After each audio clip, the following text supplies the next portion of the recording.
Magandang gabi mga kapuso. Ako po ang inyong Kuya Kim na magbibigay sa inyo ng trivia sa likod ng mga trending na balita.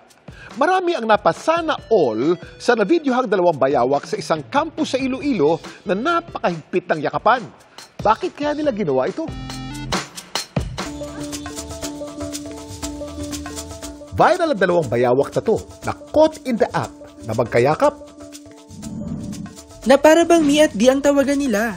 Bayakap ang tawag sa kanila. Ang mga bayawak na videohan daw ni Charlie sa loob ng UP Visayas campus sa Miag-Ao sa Iloilo. While walking along the hallway, I noticed na there are two monitor lizards. It is my first time na makakita na ang dalawang bayawak magkayakap po. So, ang cute nilang tignan. So, gin-videohan ko sila. Halos isang oras daw na di naghihiwalay ang mga ito.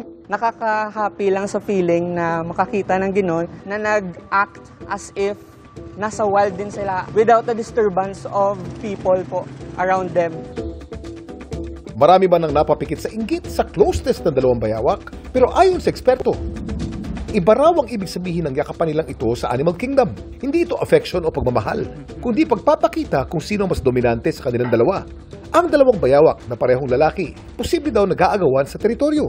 Hindi ito love ritual. Ito ay tinatawag na combat ritual.